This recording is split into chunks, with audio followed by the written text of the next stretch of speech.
Hello दोस्तों, good morning. स्वागत है एक बार फिर से आप सभी का Mishra ji technical YouTube channel में। दोस्तों आज है 2 नवंबर और आज की इस वीडियो में हम लोग बात करेंगे 2 नवंबर 2020 के करंट अफेयर के सभी इंपॉर्टेंट क्वेश्चंस के बारे में। पूरी वीडियो ध्यान से देखिएगा, पूरी वीडियो डिटेल में समझाई गई है। अगर वीडियो पसंद आए तो वीडियो को लाइक, शेयर और चैनल को सब्सक्राइब जरूर कीजिएगा। चलिए बात करते हैं लास्ट डे के क्वेश्चन की। लास्ट डे का हमारा पहला क्वेश्चन था, निम्न में से कौन सा विकल्प सरदार वल्लभ भाई पटेल जी से संबंधित नहीं है। तो दोस्तों केसरी पत्रिका का संपादन इन्होंने नहीं किया था। इस पत्रिका का संपादन बाल गंगाधर तिलक जी ने किया था। अगला, हाल ही में केशुभाई पटेल का निधन हो गया। ये किस राज्य के 2 बार मुख्यमंत्री रहे। तो ये गुजरात के 2 बार मुख्यमंत्री रहे। इन दोनों क्वेश्चंस के बारे में दोस्तों काफ़ी लोगों ने डिटेल में और करेक्ट आंसर किया है। चलिए बात करते हैं आज के दिन के हमारे पहले क्वेश्चन की। पहला क्वेश्चन है, हाल ही में क्वाड देशों के बीच मालाबार अभ्यास का आयोजन कहाँ शुरू हुआ। तो दोस्तों मालाबार अभ्यास का आयोजन ये शुरू होने जा रहा है बंगाल की खाड़ी में।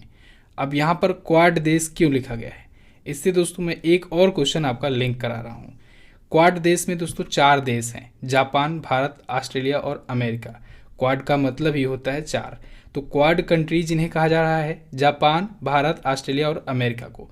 तो इस बार का जो मालाबार अभ्यास हो रहा है ये वैसे तो होता था भारत, जापान और अमेरिका के बीच में, लेकिन इस बार ऑस्ट्रेलिया भी इसमें शामिल हो गया है, तो वही क्वाड कंट्रीज हो गई।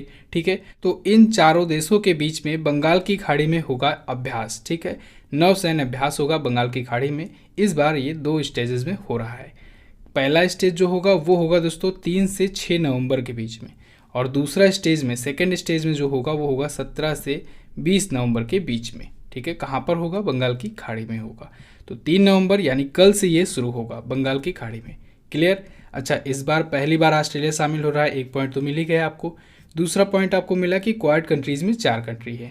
चलिए अब और पॉइंट हम लोग रिवाइज करते हैं, जो अभी हाल ही में रिसेंट में हुए हैं सैन्य अभ्यास, उनका रिवीजन कर लेते हैं। अभी एक बोंगो सागर नौसैन्य अभ्यास हुआ था। बोंगो सागर नौसैन्य अभ्यास भारत और बांग्लादेश के बीच में हुआ। सेलिनेक्स हुआ, सेलिनेक्स भारत और श्रीलंका के बीच में हुआ। पैसेज नाम का नौसैन्य अभ्यास हुआ, वो भारत और ऑस्ट्रेलिया के बीच में हुआ। जिमेक्स नाम का सैन्य अभ्यास हुआ, वो भारत और जापान के बीच में हुआ। और भारत और रूस के बीच में हुआ इंदिरा नेवी। तो इतने सैन्य अभ्यास आपको याद रखने हैं। क्लियर। नेक्स्ट बात करते हैं। अगला, हाल ही में किस राज्य ने 31 दिसंबर तक वाहन कर पर 100% की छूट दी। तो अभी हाल ही में दोस्तों पंजाब राज्य सरकार ने अपने राज्य में बस ट्रांसपोर्टर्स को, यानी बस के जो ट्रांसपोर्टर्स हैं, जैसे स्टेज कैरिज बस के, मिनी बस के, या फिर स्कूल बसेस जो होती हैं उनके जो ट्रांसपोर्टर हैं उनको एक काफ़ी बड़ी राहत दी है, क्योंकि उनसे जो टैक्स लिया जाता था उस पर 100% छूट दे दी गई है। 100% कर मुक्त कर दिया गया है। कब तक, ये 31 दिसंबर तक किया गया है। यानी इन पर जो मीटर व्हीकल टैक्स लगाया जाता था उस पर 31 दिसंबर 2020 तक छूट है। ठीक है। अच्छा, इसके साथ ही जो टैक्स पर बकाया पेमेंट था जिनका, या फिर जुर्माने की जो राशि थी, उसमें भी राहत दी गई है। तो वो डेट एक्सटेंड करके 31 मार्च कर दिया गया है। 31 मार्च 2021 कर दिया गया है, जिनका भी बकाया पेमेंट है या फिर जुर्माना जिनको देना रहा था। ठीक है, तो इससे ट्रांसपोर्ट से जुड़े जो लोग हैं उनको काफ़ी फ़ायदा होगा। लगभग ये फ़ायदा 100 करोड़ रुपए का होगा। कितने का, 100 करोड़ रुपए तक का फ़ायदा होगा टोटल ट्रांसपोर्ट से जुड़े हुए जो लोग हैं। अब पंजाब आया है, तो आज हम लोग पंजाब से रिलेटेड जो करंट अफेयर के क्वेश्चंस आए हैं पिछले दिनों में उनका रिवीजन करते हैं। तो सबसे पहले तो यही हो गया, ट्रांसपोर्ट पर 100% कर मुक्त कर दिया है 31 दिसंबर 2020 तक। केंद्र सरकार ने दोस्तों जो अभी हाल ही में 3 कृषि कानून लाए हुए थे जिस पर काफ़ी विरोध हुआ था पंजाब में, तो उसको खारिज भी कर दिया है पंजाब। तो पंजाब विधानसभा पहली विधानसभा बन गई है, या कहें पंजाब पहला राज्य बन गया है जो केंद्र द्वारा लाए गए कृषि कानून को खारिज कर दिया है। सरकारी नौकरियों में महिलाओं को दोस्तों 33% आरक्षण का अभी हाल ही में इसने घोषणा किया है। कोरोना महामारी के दौरान कर्फ्यू लगाने वाला पहला राज्य बना था पंजाब। ठीक है, इसने कोवा पंजाब नाम से एक ऐप भी लॉन्च किया था। क्लियर बिल्कुल। चलिए पंजाब से स्टैटिक जानते हैं। पंजाब, ये देखिए मैप में, ये रहा पंजाब। चंडीगढ़ यहाँ की है राजधानी। कैप्टन अमरिंदर सिंह कांग्रेस पार्टी से यहाँ के हैं चीफ मिनिस्टर। गवर्नर है बीपी सिंह बदनौर जी। पंजाब और हरियाणा हाईकोर्ट का हाईकोर्ट एक ही पड़ता है दोस्तों, जिसके करंट टाइम पर चीफ जस्टिस हैं रविशंकर झा। कौन है, रविशंकर झा जी हैं। पंजाब अपना बॉर्डर किससे किससे शेयर करता है, पंजाब अपना बॉर्डर दोस्तों जम्मू कश्मीर से, हिमाचल प्रदेश से और हरियाणा से और राजस्थान से शेयर करता है। चलिए नेक्स्ट बात करते हैं। हाल ही में किसने 200 किलोमीटर पैदल यात्रा वाले फिट इंडिया वॉकथॉन का उद्घाटन किया? तो अभी हाल ही में हमारे खेल मंत्री किरण रिजिजू जी ने 200 किलोमीटर पैदल यात्रा वाले फिट इंडिया वॉकथॉन का उद्घाटन किया। कहाँ पर? राजस्थान में। राजस्थान में दोस्तों 200 किलोमीटर की ये पैदल यात्रा शुरू की गई है। इसका उद्घाटन किया गया, आयोजन किया गया फिट इंडिया वॉकथॉन। उद्देश्य क्या था? उद्देश्य यही था कि इंडिया को फिट रहने के लिए, यानी फिट इंडिया जो मूवमेंट चल रहा है उसको बढ़ावा देने के लिए, जिससे लोगों को जागरूक भी किया जा सके। क्लियर? नेक्स्ट बात करते हैं। अगला, भारत का पहला टायर पार्क कहाँ स्थापित किया जाएगा? भारत का पहला टायर पार्क, भारत का पहला टायर पार्क दोस्तों ये स्थापित किया जाएगा पश्चिम बंगाल में। पश्चिम बंगाल में टायर पार्क एक बहुत ही अनोखे तरीके का पार्क होगा, जिसमें जो रद्दी पड़े हुए कूड़े कबाड़े होते हैं उन कबाड़ से मिला करके, कबाड़ और ख़राब हुई चीज़ों से मिला करके बहुत ही कलाकारी के साथ सुंदर कलाकृतियाँ बनाई जाएंगी। इसमें मैक्सिमम टायर्स का यूज़ किया जाएगा और इस प्रकार से अट्रैक्टिव बनाया जा सकेगा जिससे लोग वहाँ पर आएँ। और वहाँ पर रेस्टोरेंट वगैरह भी बनाए जाएंगे, लोगों को बैठने की भी व्यवस्था होगी, यानी पूरा पार्क की तरह होगा, ठीक है, जिससे लोग आकर के वहाँ पर अपना टाइम भी स्पेंड कर सके। तो पश्चिम बंगाल में स्थापित किया जाएगा, लेकिन कब स्थापित किया जाएगा अभी डेट इसकी क्लियर नहीं हुई है, जल्द ही हो जाएगी। पश्चिम बंगाल आया है, पश्चिम बंगाल के बारे में भी जानते हैं। राजधानी है कोलकाता, यहाँ पर है पश्चिम बंगाल। ममता बनर्जी जी यहाँ की हैं चीफ मिनिस्टर, गवर्नर हैं जयदीप धनखड़। सुंदरवन नेशनल पार्क ये है पश्चिम बंगाल में ही। पश्चिम बंगाल से बहुत सारी चीज़ें हम लोग जानेंगे। क्या क्या? पश्चिम बंगाल की राजधानी तो कोलकाता है, कोलकाता में कोलकाता मेट्रो है और कोलकाता मेट्रो भारत की पहली मेट्रो रेल सेवा है, 1984 में शुरू हुई। कोलकाता मेट्रो में ही दोस्तों अंडर वाटर मेट्रो चलाया जा रहा है, जो कि भारत की पहली अंडर वाटर मेट्रो रेलवे सेवा होगी। कोलकाता शहर जो है वो हुगली नदी के किनारे बसा हुआ है और उसी हुगली नदी में ही अंडर वाटर मेट्रो चलाई जाएगी। इसी हुगली नदी पर हावड़ा ब्रिज भी है, ठीक है। ये जो सुंदरवन का डेल्टा है ये दुनिया का सबसे बड़ा डेल्टा है, ठीक है। सुंदरवन का डेल्टा दुनिया का सबसे बड़ा डेल्टा है। अच्छा, कोलकाता से एक क्वेश्चन और अभी आया था, कोलकाता इंटरनेशनल फिल्म फेस्टिवल अब टाल दिया गया है, होना था नवंबर में, लेकिन अब होगा जनवरी में, 8 से 15 जनवरी को वो आयोजित होगा, कोलकाता इंटरनेशनल फिल्म फेस्टिवल। ये भी आप रिवाइज कर सकते हैं। कोलकाता दोस्तों आपको डेली जी के टेस्ट में मैंने क्या बताया था कि पहले भारत की राजधानी थी अंग्रेजों के टाइम, लेकिन बाद में 1911-12 में दिल्ली स्थानांतरित कर दी गई भारत की राजधानी, तो पहले कोलकाता हुआ करती थी, ये भी आप याद रखेंगे। कलकत्ता हाईकोर्ट, कलकत्ता हाईकोर्ट के चीफ जस्टिस कौन है? टी.बी. राधाकृष्णन। कौन? टी.बी. राधाकृष्णन जी हैं। अच्छा, पश्चिम बंगाल अपना बॉर्डर किससे किससे शेयर करता है? पश्चिम बंगाल दोस्तों उड़ीसा से, झारखंड से, बिहार से, सिक्किम से और असम से अपना बॉर्डर शेयर करता है। मैक्सिमम लोग यहाँ पर गलती करते हैं, उनको लगता है कि पश्चिम बंगाल यहीं तक है। सिक्किम और असम से भी पश्चिम बंगाल बॉर्डर शेयर करता है। ये जो येलो कलर का दिख रहा है ये सब पश्चिम बंगाल का ही हिस्सा है। क्लियर? बिल्कुल। चलिए नेक्स्ट बात करते हैं। अगला, लोक सेवा आयोग के आवेदन में ट्रांसजेंडर्स को शामिल करने वाला पहला राज्य कौन बना? पहला राज्य बन गया है दोस्तों असम। असम ने अपने राज्य के लोक सेवा आयोग के जो भी आवेदन होंगे, जो भी एप्लीकेशन होंगे, उसमें ट्रांसजेंडर को शामिल कर दिया है, यानी कि उसमें मेल फीमेल और ट्रांसजेंडर्स भी सिलेक्ट करने का ऑप्शन होगा, मेल फीमेल के साथ में ये भी ऑप्शन होगा, ठीक है। तो अब तक 40 आवेदन भी ऐसे आ गए हैं, 40 प्लस या 42 कहें, 42 एप्लीकेशन भी आ चुके हैं असम में। असम की जो राज्य सिविल सर्विसेज की जो एग्ज़ाम्स होंगे या फिर बाकी जो सिविल सर्विसेज के एग्ज़ाम्स होंगे असम में, असम स्टेट के, उसमें। क्लियर? बिल्कुल। चलिए, असम आया है, असम के बारे में जान लीजिए। असम देख लीजिए, यहाँ पर है असम, ये रहा असम। असम की राजधानी होती है दोस्तों दिसपुर। सर्बानंद सोनोवाल जी हैं यहाँ के करंट टाइम पर चीफ मिनिस्टर बीजेपी पार्टी से। प्रोफेसर जगदीश मुखी जी यहाँ के हैं गवर्नर। काजीरंगा नेशनल पार्क यहीं पर है जहाँ एक सींग वाले गैंडे बहुत ज़्यादा पाए जाते हैं और इस वजह से ये फेमस है। अभी हाल ही में यहाँ पर गोल्डन टाइगर भी देखा गया था। मानस वन्यजीव अभयारण्य ये भी है, असम में ही बहुत इंपॉर्टेंट है, पूछा जाता है। असम अपना बॉर्डर किससे किससे शेयर करता है? तो असम दोस्तों इधर जितने भी आपको राज्य दिख रहे हैं पूर्वी स्टेट, ये सभी आपको यहाँ से बॉर्डर शेयर करते हुए मिलेंगे, चाहे अरुणाचल प्रदेश हो, नागालैंड हो, मणिपुर हो, मिजोरम हो, त्रिपुरा हो, मेघालय हो या फिर पश्चिम बंगाल ही क्यों ना हो, सबसे बॉर्डर शेयर करता है असम। क्लियर? असम के हाई कोर्ट का नाम है गुवाहाटी हाई कोर्ट और गुवाहाटी हाई कोर्ट के जो चीफ जस्टिस थे अजय लांबा जी, ये रिटायरमेंट ले चुके हैं और इनकी जगह पर अभी जो आए हैं वो कार्यवाहक चीफ जस्टिस हैं, यानी अभी ये एक्टिंग चीफ जस्टिस हैं, जिनका नाम है एन कोटेश्वर सिंह। कौन? एन कोटेश्वर सिंह है। क्लियर? अच्छा, असम से अभी एक क्वेश्चन आया था, असम में एक महोत्सव मनाया गया, काती बिहू महोत्सव। काती बिहू महोत्सव एक्चुअली में वहाँ पर बिहू महोत्सव दोस्तों मनाया जाता है और बिहू महोत्सव 3 प्रकार से मनाए जाते हैं। उनमें से ही एक प्रकार होता है काती बिहू महोत्सव, तो वो असम में ही मनाया जाता है। असम से एक और क्वेश्चन आया था। असम ने दोस्तों वहाँ की विधानसभा ने मूर्ति विरासत और संरक्षण विधेयक पारित किया था।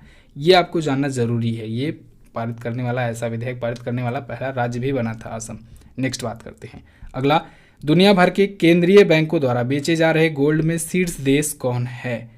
आप लोग दोस्तों न्यूज़ सुन रहे होंगे आजकल कि दुनिया भर के केंद्रीय बैंक जो सेंट्रल बैंक्स हैं वो लगातार गोल्ड बेच रहे हैं अपना।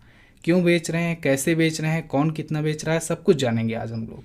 सबसे पहले बात करते हैं शीर्ष देश कौन बना है। तो शीर्ष देश यानी सबसे ज़्यादा गोल्ड कौन बेच रहा है? उज्बेकिस्तान ने बेचा है। उज्बेकिस्तान ने दोस्तों 34.9 टन का सोना बेचा है। सेकंड पर है तुर्की। तुर्की ने 22.3 टन का सोना बेचा है। ठीक है, ये सोना बेचा गया है तीसरी तिमाही में।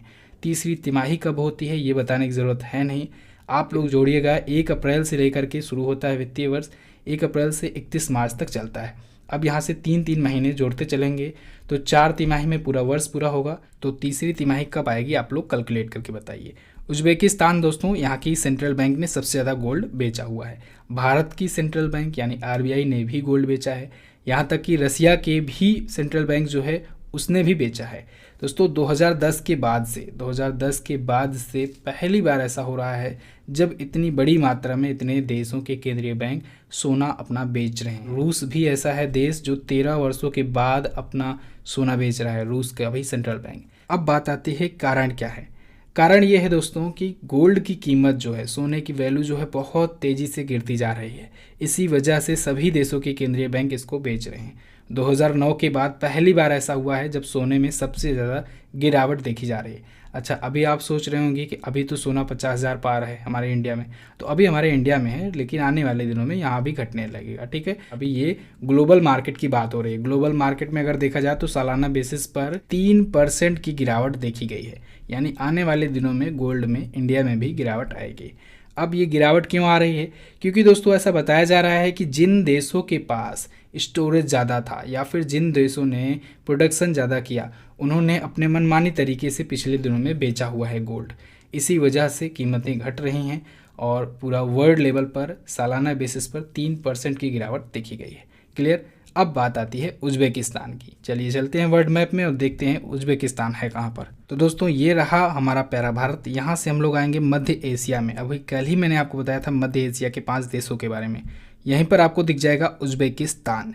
उज्बेकिस्तान ये रहा, किर्गिस्तान से, कजाकिस्तान से, तजाकिस्तान से, तुर्कमेनिस्तान से अपना बॉर्डर शेयर करता है। ठीक है, उज्बेकिस्तान की राजधानी क्या होती है? इसकी राजधानी होती है ताशकंद। यहाँ के प्रेसिडेंट हैं शावकत मिर्जियोयेव। कौन? शावकत मिर्जियोयेव हैं। यहाँ की करेंसी होती है उज्बेकिस्तान सोम। क्या है? उज्बेकिस्तान सोम। क्लियर? बिल्कुल दोस्तों, अक्टूबर 2020 के मंथली करंट अफेयर की वीडियो आ चुकी है, आप लोग चैनल पर जा करके देख सकते हैं अगर आपने नहीं देखा है तो। अगर आने वाले दिनों में आपका कभी भी एग्जाम है तो ये वीडियो बहुत ही ज़्यादा हेल्पफुल होगी। आप लोग वीडियो एक बार देख करके देखो। वीडियो देखने के साथ आप इसकी क्विज भी सॉल्व कर सकते हो। क्विज मिलेगी आपको MZT ऐप पर, क्विज जरूर सॉल्व कर लेना जिससे आपके अंदर भी कॉन्फिडेंस आ जाएगा। साथ ही साथ आपको PDF भी प्रोवाइड की जाएगी। बात करते हैं अगले क्वेश्चन की। नेक्स्ट है, भारतीय मूल के दीपा मेहता की फिल्म फनी बॉय किस देश से ऑस्कर अवार्ड 2021 के लिए नामित की गई?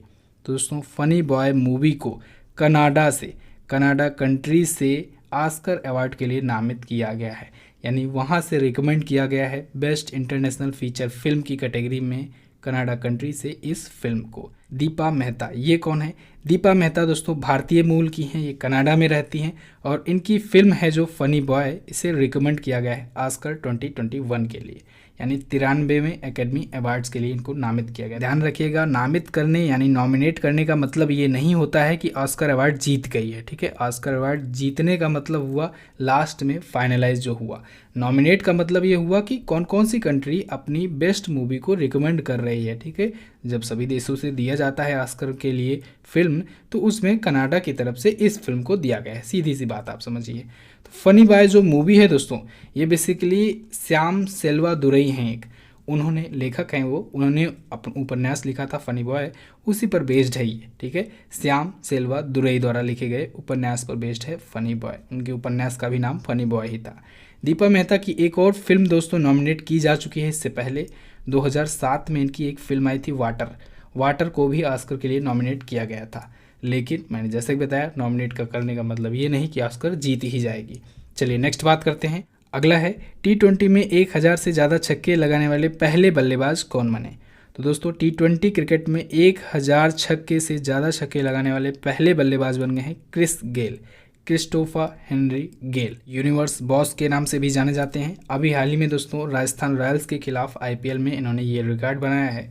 IPL में इस बार ये किंग्स 11 पंजाब की टीम से खेल रहे थे, हालांकि वो टीम भी अब बाहर हो चुकी है, किंग्स 11 पंजाब, ठीक है। तो क्रिस गेल जो हैं दोस्तों ये 1000 से ज़्यादा छक्के लगा चुके हैं। सेकंड पर कौन है? सेकंड पर है किरण पोलार्ड, इनके नाम है दोस्तों 690 सिक्सेज, अभी बहुत पीछे हैं, 690 छक्के बनाने का रिकॉर्ड इनके नाम है, अभी तक 690 छक्के लगाए हैं। शिखर धवन आपको एक नाम और दिख रहा है, इन्होंने भी एक रिकॉर्ड बनाया है, इस क्वेश्चन को भी इसी में लिंक कर दे रहा हूँ। IPL में इन्होंने दोस्तों बैक टू बैक शतक लगाया, और IPL में बैक टू बैक शतक यानी कि लगातार सेंचुरी लगाने वाले ये पहले व्यक्ति बन गए हैं, पहले क्रिकेटर बन गए हैं शिखर धवन। नेक्स्ट बात करते हैं। अगला, राष्ट्रीय कौशल विकास निगम ने 1 लाख महिलाओं को प्रशिक्षित करने के लिए किससे समझौता किया। तो अभी हाल ही में राष्ट्रीय कौशल विकास निगम ने दोस्तों माइक्रोसॉफ्ट के साथ समझौता किया है 1 लाख प्लस महिलाओं को प्रशिक्षित करने के लिए, डिजिटल ट्रेनिंग देने के लिए 1 लाख से अधिक महिलाओं को। तो अगले 10 महीनों में माइक्रोसॉफ्ट जो होगा वो 1 लाख से ज़्यादा महिलाओं को डिजिटल टेक्नोलॉजी पर या फिर डिजिटल स्किल पर ट्रेनिंग देगा।